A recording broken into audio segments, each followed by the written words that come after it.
ప్రతి సంవత్సరం అక్టోబర్ మాసం పరిశుద్ధ జపమాలకు అంకితం చేయబడుతూ ఉంది. దీనికి ముఖ్యమైన కారణం పరిశుద్ధ జపమాల మాత అయిన దేవమాత పండుగను ప్రతి అక్టోబర్ నెల 7వ తారీఖున జరుపుకోవడమే. ఈ పండుగను అనగా పరిశుద్ధ జపమాల మాత పండుగను 5వ భక్తినాథ పోపు గారు 1504 సంవత్సరం నుండి 1572 సంవత్సరం మధ్య జీవించిన ఈయన 1571 సంవత్సరంలో ప్రవేశపెట్టారు. ఈ పండుగ కథోలిక సైన్యం లెపాంటో యుద్ధంలో అక్టోబర్ 7వ తారీఖున 1571 సంవత్సరంలో విజయం సాధించిన సందర్భంగా పుట్టింది. ఈ జగద్గురువు ఈ విజయాన్ని జపమాలయే పెద్ద ఆయుధంగా చేసుకొని జయించాము అని ప్రపంచానికి ప్రకటించారు.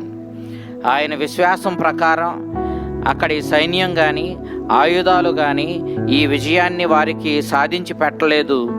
ఆ పరిశుద్ధ మరియమాతయే ఆ విజయాన్ని జపమాలను ఆయుధంగా చేసుకొని వారికి ప్రాప్తింపచేసింది అని ఆయన గట్టిగా నమ్మి ఈ ప్రపంచానికి ప్రకటించాడు. లెపాంటో యుద్ధం 1571 సంవత్సరంలో జరిగింది.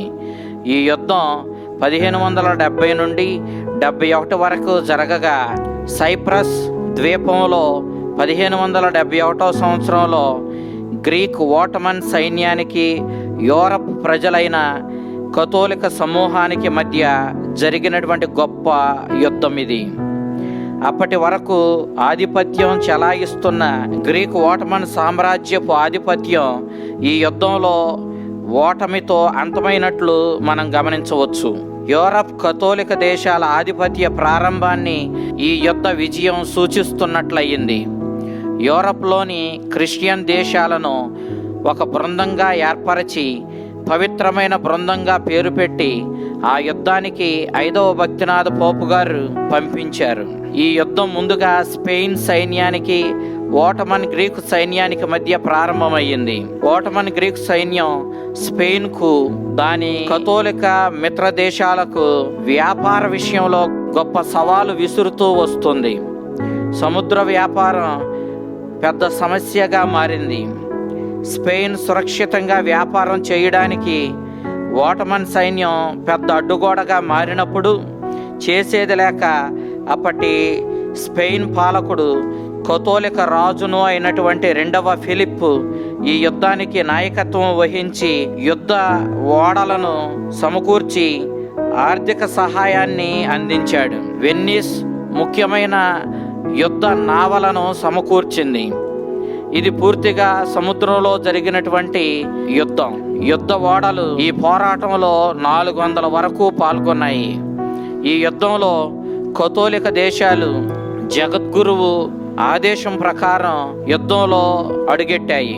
అద్భుతమైన రీతిలో చిత్రీకరించబడ్డ గోదాలుపే మాత పటంతో ఈ యుద్ధంలో పాల్గొన్న వారు కూడా ఉన్నారు.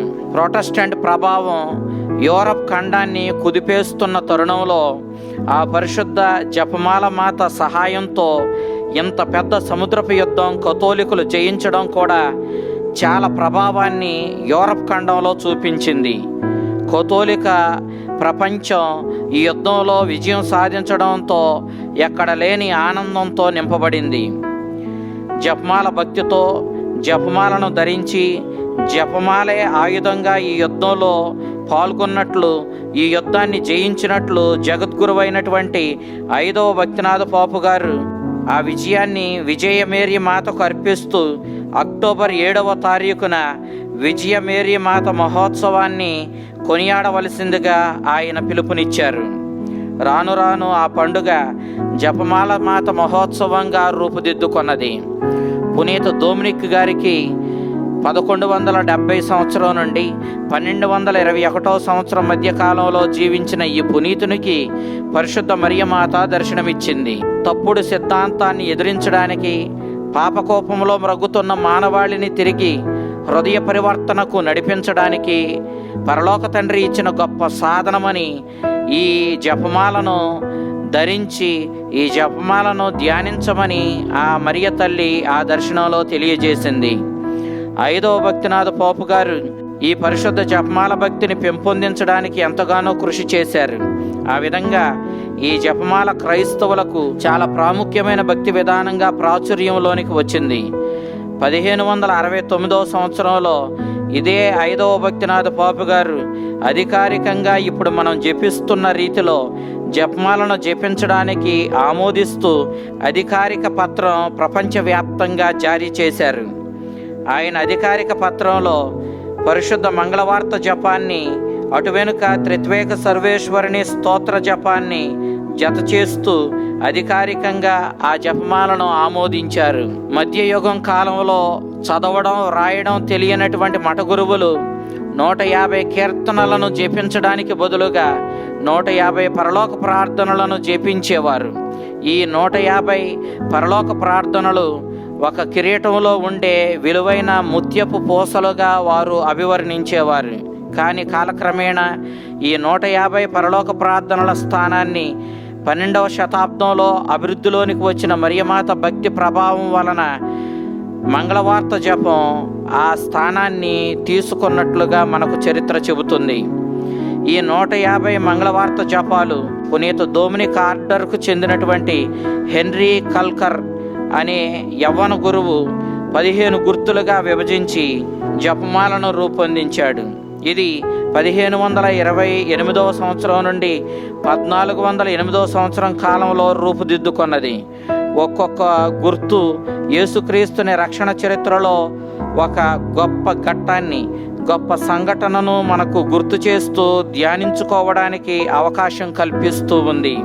అదే రీతిలో ఆ రక్షకుని తల్లి దేవమాత జీవితంలోని గొప్ప సంఘటనలను కూడా మనము ఈ 15 గుర్తుల్లో ధ్యానించుకునే అవకాశం కలిగింది. అలానస్ దె రూపే అనే డొమినికన్ ఆర్డర్కు చెందిన మరొక గురువు 1428 సంవత్సరం నుంచి 1478 కాలంలో ఈ 150 దేవరహస్యాలను సంతోష దేవరహస్యాలుగాను, దుఃఖ దేవరహస్యాలుగాను, మహిమ దేవరహస్యాలుగాను రూపొందించాడు. ఈ జపమాల పుట్టుకకు పునీత డొమినిక్ కారకుడని వివరిస్తూ the Salter of the blessed virgin అనే గ్రంథాన్ని వ్రాశాడు. డొమినికన్ సభకు జపమాల ప్రచారం చేయడం ముఖ్య కర్తవ్యంగా వివరించాడు. 23వ లియో పోపు గారు 1878 నుండి 1903 సంవత్సరం వరకు జీవించిన ఈయన పరిశుద్ధ కన్య అయిన మరియమాత భక్తిని, అందున జపమాల ద్వారా ఆమెను గౌరవించడాన్ని చాలా ఉధృతంగా ప్రచారం చేయించాడు. సెప్టెంబర్ 1వ తారీఖు 1883 నుండి ప్రారంభించి 11 అధికారిక పత్రాలను ఆ జగద్గురువు విడుదల చేసి జపమాల భక్తిని ప్రోత్సహించాడు. చాలామంది ఇతర జగద్గురువులు కూడా ఈ జపమాల భక్తిని ప్రోత్సహించారు. 6వ పౌల్ జగద్గురువు మరియాలిస్ కల్తూస్ అనేటటువంటి అపోస్తలిక ప్రబోధంలో చివరి భాగాన్ని త్రికాల జపము మరియు పరిశుద్ధ జపమాలకు ప్రాధాన్యతనిస్తూ వ్రాశాడు. ఆ ప్రబోధంలో జపమాల అన్నిటికీ మించిన మహా విలువైన ప్రాధాన్యత గల ప్రార్థన అనియు మరియు ఎల్లప్పుడూ క్రొత్తదనాన్ని సంతరించుకొను ప్రార్థన అని వివరించాడు. 12వ భక్తినాథ పోపు గారు జపమాల దైవవాక్యాన్ని తనలో ఇముడ్చుకున్న ప్రార్థన అని వివరించారు. 1939 సంవత్సరం నుంచి 1958 సంవత్సరం వరకు ఆయన జీవించారు. అంతే రీతిలో అప్పటి జగద్గురువు నేటి పునీతుడు అయినటువంటి 2వ జాన్ పాల్ పోపు గారు ప్రతి దేవరహస్యానికి, ప్రతి గుర్తుకు గొప్ప శక్తి ఉంటుందని, మనం ఈ జపమాలను ధ్యానించినప్పుడు ఆ శక్తిని మనం పొందుకుంటామని, తద్వారా మనము దేవుని రక్షణపు అనుగ్రహాలలోనికి నడిపించబడతామని చెప్పి ఆయన ప్రకటించారు. తనకు అత్యంత ఇష్టమైన ప్రార్థన జపమాలేనని ఆ 2వ జాన్ పాల్ పోపు గారు బాహాటంగా ప్రకటించారు. 12వ భక్తినాథ పోపు గారు ఈ జపమాలనే సమగ్ర సువార్త సందేశము అని ఆయన వివరించాడు. జపమాల దేవరహస్యాలను నూతన నిబంధనలోని దేవుడు మానవునిగా జన్మించిన మనుష్యావతారము నుండి తాను సాధించిన రక్షణ కార్యాన్ని పూర్తిగా మనకు వివరిస్తుందని ఆయన తెలియచేశాడు. పునీత 2వ జాన్ పాల్ పోపు గారు జపమాలను తన అత్యంత ఇష్టమైన ప్రార్థన అని వివరించాడు. ఈ ప్రార్థన ద్వారా ఆ పరిశుద్ధ కన్య అయిన మరియమాతతో కలిసి ఆమె ధ్యానించిన రీతిలో ఆ రక్షకుని పరమరహస్యాలను ఆమెతో తన హృదయంలో ఆమె ధ్యానించినట్లు మనం కూడా మన హృదయాలలో ఆ రక్షణ చరిత్రను ధ్యానించేలా చేసే గొప్ప ప్రార్థన అని ఆయన అభివర్ణించాడు.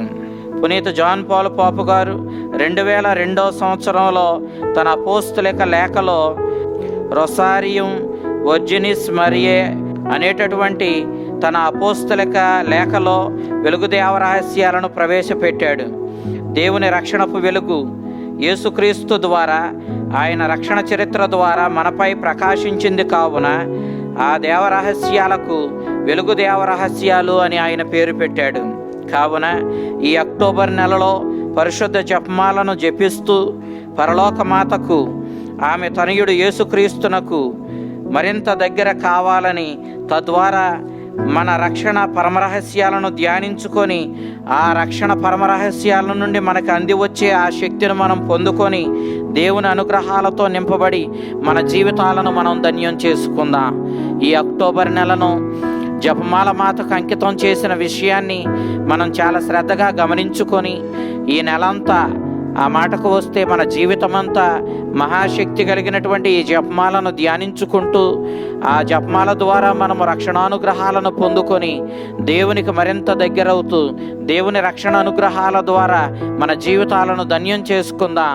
ఆ చల్లని తల్లి, ఆ జపమాల మాత, ఆ జపమాల భక్తిని మనకు అందించడానికి అనేక సార్లు ఈ లోకానికి స్వర్గం నుంచి దిగి వచ్చిన ఆ తల్లి, ఆ జపమాల మాత మిమ్ములను, మీ కుటుంబాలను జపమాల భక్తితో బలపరచి కాచి కాపాడునుగాక. ఆమెన్.